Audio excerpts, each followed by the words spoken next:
¡Empezamos! Ven, unha mensaxe rápida para todos aqueles que digan, pero isto a que ven, por que isto? Non me gusta, están loucos, non ten sentido. Esta mensaxita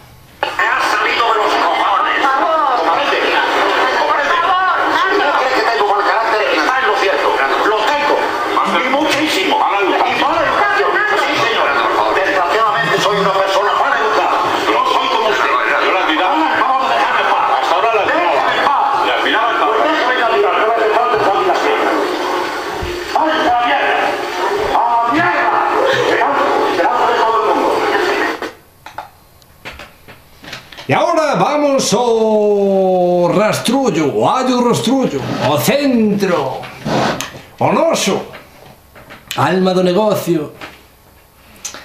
Sea causa, ai, ocio, negocio, madre mía, ocio e negocio.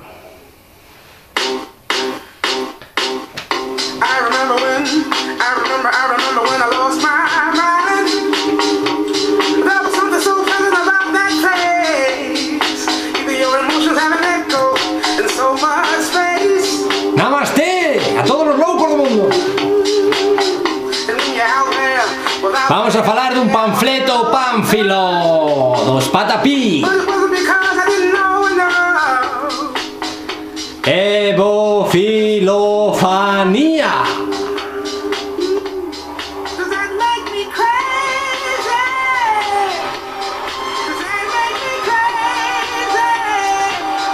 Canizo Patafísico, primeiro pobo virtual galego de Gaia.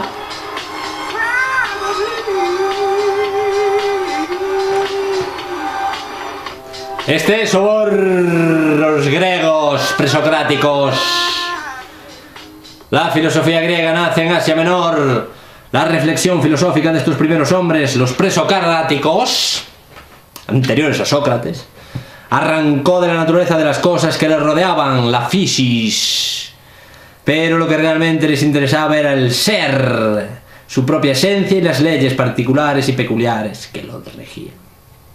Se trataba de metafísica e incluso de teología, ya que se preguntaban por las últimas razones que pudieran explicar el ser y el acontecer. Homero y Hesíodo, anteriores a los presocráticos, en su modo de hablar y de pensar, se servían de imágenes y concepciones míticas, mientras que con los presocráticos se inicia un pensar demostrativo, que no se limita a escuchar relatos, sino que con su propia observación y reflexión crítica trata de captar algo y al mismo tiempo de razonarlo. Con los presocráticos nace el pensamiento conceptual y con ello nace la filosofía de Occidente. ¡Paso do mito logos! ¡Qué bonito! ¡Ven! Estos primeros pensadores crearon, por así decirlo, un sistema monetario intelectual que se ha mantenido en vigor durante más de 2000 años. Lo importante de los presocráticos es el modo de plantear las cuestiones. Los problemas que los presocráticos se plantearon tienen más importancia que los conceptos y términos que utilizaron. Los conceptos nacieron de la búsqueda de las soluciones a los problemas que los presocráticos se plantearon. El problema principal de ellos fue la arete, el origen, el principio de todas las cosas. ¿Qué son en su verdadero y más íntimo ser las cosas? ¿No serán las cosas pura apariencia, una corteza exterior, una superficie, mientras que en el interior aparece en forma distinta y solo accesible al pensamiento y constituye el verdadero y propio ser de las cosas? Esta distinción entre lo exterior y lo interior, entre el fenómeno perceptible por los sentidos y el verdadero ser solo pensable, entre lo accesorio y lo esencial, los lleva a otra distinción. En el fenómeno, o apariencia exterior, cada cosa era algo propio, individual, pero luego, en la esencia, las cosas resultaban iguales entre sí. La esencia era común. Esto común o general era ahora lo más importante. Para ellos la esencia interior, la misma en todas partes, es también lo permanente, lo consistente, lo seguro, lo computable, que se puede ser descubierto. Si lo comparamos con lo transitorio, lo casual, lo inseguro, lo envuelto en sombras, que no puede ser objeto de saber, sino a lo sumo de una representación, de una creencia, una opinión. Bien, Tales de Mileto dijo que el agua era el principio de todo, que era el origen, el elemento del que procedían todas las cosas y al que todas retornaban. Hablaba del ser a secas, que se halla sin más en todas las cosas y al mismo tiempo lo constituía en objeto del saber, y creaba con ello lo que Aristóteles llamó la ciencia del ser en cuanto tal, la filosofía primera y sabiduría o teología, y que más tarde sus continuadores llamaron metafísica, lo que va más allá de la física. Hay diversas direcciones en la búsqueda de las respuestas a la pregunta del origen de todas las cosas. ¿Cuál es la razón o fundamento primero? ¿Qué foi o primeiro de todo? ¿Qué foi antes que nada? Una primera tentativa de solución fue la pareja de conceptos materia-forma. En la materia ven el fundamento primero Tales, en el agua Anaximandro, en el apeiron, lo ilimitado, y Anaxímenes en el aire. El apeiron, lo ilimitado, sugiere una cantidad ilimitada de materia de la cual todo lo existente ha recibido lo que tiene de corporeidad, si no directamente al menos a través de diversas transformaciones.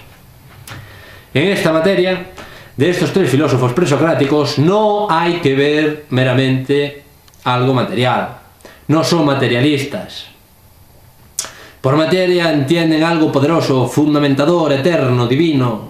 Anaximandro, de cuyo apeiron dice Aristóteles que es como lo inmortal, lo incorruptible y divino que todo lo abarca y todo lo dirige, habla en tono solemne e ímnico de su apeiron. Se puede sentir la veneración que le inspira, y se ha visto aquí los inicios de la teología de los primitivos pensadores griegos. La materia, bien fuese infinita o viva, y lo zoísmo, no podía servir como explicación suficiente de nuestra realidad mundana. El mérito de haber reconocido eso se lo debemos a los pitagóricos. Pitágoras nació en Samos en el 570 a.C., más o menos. Los pitagóricos dicen que el origen es la forma, lo que no significa que nieguen el concepto de materia, sino que la conciben más exactamente. Los pitagóricos tratan de pensar la materia y la conciben como lo totalmente indeterminado, pero ahora surge como necesario complemento la determinación, el límite, peras. La determinación aporta límites a lo ilimitado, haciendo que así resulte formado esto o aquello. Por tanto, la distinción de las cosas reside ya en la forma, o como solían decir los pitagóricos, en el número. Tal era el sentido de su doctrina según la cual todo es número. Esto no quería decir que todo fuera solamente número, solamente forma y solamente límite, y no al mismo tiempo materia. Junto a lo numerante y limitante ponían lo numerado, la materia, lo en sí ilimitado. Junto con el concepto de número aparece con los pitagóricos la idea de armonía. Las formas que ordena el ser no surgen caprichosamente, sino que constituyen un sistema, un todo que tiene sentido, una armonía cósmica. Decían: todo el edificio celeste es armonía y número. Los sabios enseñan que el cielo y la tierra, los dioses y los hombres forman comunidad, con amistad, orden, medida y justicia, por lo cual a todo esto llaman cosmos, orden en el mundo, o el mundo en orden. El descubrimiento pitagórico es uno de los más vigorosos impulsos dados a la ciencia humana. Pero quedaba un punto por considerar: el cambio que ocurre en la materia y en la forma, la modificación, el devenir. Para Heráclito, el devenir es todavía más principio, más origen que la materia y que la forma. Lo que las cosas son, lo son únicamente porque existen en la eterna inquietud del devenir. Heráclito ponía el fuego como origen. Decía: este mundo no lo ha creado ningún dios ni ningún hombre, sino que siempre fue y siempre será un fuego eternamente vivo, que con medida se aviva y que con medida se extingue. El devenir no es anárquico, sino que está dominado por la medida, por el logos, sentido, ley. A este mismo logos están sujetas la contradicción y toda dialéctica. Heráclito no lo relativiza todo, como el vitalismo moderno, que tantas veces lo invoca, para el cual todo hombre y todo tiempo, toda situación y todo momento es únicamente él mismo, sin que exista ninguna verdad ni ley superior, ya que el tiempo todo lo temporaliza, todo fluye. Heráclito rechaza toda relativización. Decía: todas las leyes se nutren de la divina. No se debería proceder como si cada cual tuviera su propio sentido, sino que lo decisivo es el logos común, su verdad y su derecho. Nos hallamos en los principios del derecho natural. Parménides pone en el centro de su filosofía el ser y niega el devenir, el llegar a ser. El devenir ha de ser algo que fluye, no algo que es, puesto que no es algo que está en reposo y se mantiene. Entonces, dice, no es absolutamente nada. Solo nuestros sentidos nos dan la ilusión del devenir y consiguientemente la multiplicidad. Ahora bien, si existe multiplicidad, podrá existir también transición, devenir y viceversa. Pero si no se quiere seguir este engañoso camino de la opinión, es decir, de la percepción sensible, sino ir por el camino de la verdad y apoyarse en el pensamiento, entonces se halla el propio y verdadero ser, que es único, precisamente ser, y no algo que está siendo, puesto que lo mismo es pensar que ser. Según Parménides, el pensar es lo primordialmente humano y es lo único que nos eleva sobre el mundo de la experiencia y reúne en el hombre lo único verdadero, el ser mismo. El tema de la filosofía de Parménides era la sabiduría porque buscaba el todo y el uno. Bien, una atmósfera distinta se respiraba en el grupo de presocráticos, los mecanicistas. Los mecanicistas se apoyan en el concepto de materia, pero lo perfilan con mucha mayor precisión. Empédocles descubrió el concepto de elemento, aunque se equivocó al emitir solo 4 elementos, raíces, fuego, aire, agua y tierra, concibió la idea tan moderna de que debe existir unas últimas partes materiales del mundo corpóreo, que son el principio y toda la multiplicidad observable en la naturaleza, con lo que la múltiple variedad de la naturaleza queda reducida a unos pocos principios. El quinto elemento, la quinta esencia, era la materia de las estrellas eternas. En Empédocles, el enfoque mecanicista consiste en que las 4 raíces o 4 elementos que tienen algo de divino siguen en su comportamiento una ley más alta, mecánicamente activa, el juego alterno del amor y del odio en el rodar del ciclo de los 4 períodos del mundo. El antropomorfismo, aún presente en Empédocles, es sustituido totalmente superado por un puro mecanicismo que es a la vez un puro materialismo en Demócrito. Para Demócrito, ya no hay dioses ni ninguna clase de representaciones tomadas de la vida humana. Sus principios, su origen, su agerte, son los átomos, corpúsculos minúsculos, últimos, indivisibles. Átomo, palabra griega que significa aquello que no puede ser dividido en partes menores. Corpúsculos, átomos, todos de la misma cualidad, aunque diferentes en su magnitud y en su forma. Demócrito utiliza como conceptos accesorios para su explicación del origen de todas las cosas el espacio vacío y el movimiento eterno. Según Demócrito, estos átomos caen desde la eternidad en el espacio vacío y todo lo que existe se compone de ellos. Por tanto, para nuestra percepción sensible las cosas son diferentes en figura, forma, color, etc. Pero en sí mismas, por su naturaleza, por su physis, las cosas se componen únicamente de átomos. Las cosas no son más que esto. Para Demócrito, la naturaleza no es otra cosa que átomos disparados en el espacio vacío. No la rige ningún dios, no existe providencia, no hay sentido ni finalidad, pero tampoco azar, sino que todo sucede por sí mismo, automáticamente, por razón de las leyes que son inherentes al quantum de la materia. En el conocimiento de estas leyes estriba la posibilidad de calcular el antemano, el acontecer natural, ideal de la ciencia moderna, prospección. A Demócrito se le ha reprochado y objetado que al hablar de la eternidad de movimiento deje de lado la cuestión de cuál es el último principio o razón última de este movimiento eterno, ya que si en la naturaleza aparecen siempre los mismos fenómenos, será que tras ellos se oculta un principio que no se explica materialmente. Para Aristóteles era la forma, por ejemplo. Anaxágoras da solución a este problema introduciendo un nuevo principio, el espíritu o nous. El espíritu es la fuerza que desde fuera constituye la causa del movimiento y a la vez lo dirige todo con sentido. Anaxágoras concibió el nous como algo divino, es infinito, autónomo, existente para sí, es omnisciente y omnipotente.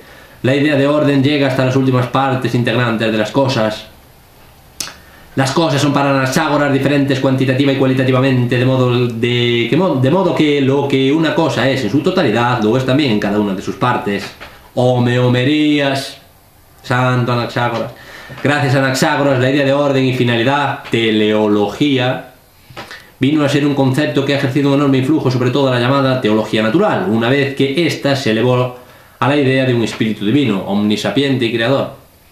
También influyó en la orientación del estudio de la naturaleza de manera menos cuantitativa y más cualitativa, que filósofos posteriores como Leibniz juzgarán indispensable.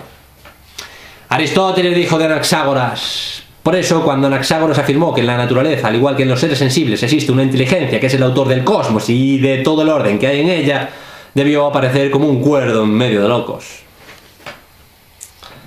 Las grandes ideas de la filosofía presocrática se asientan en sencillas y naturales reflexiones de sentido común.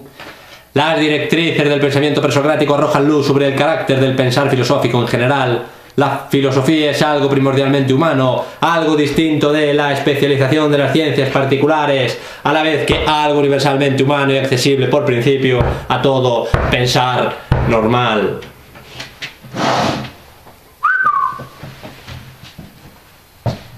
Culebras.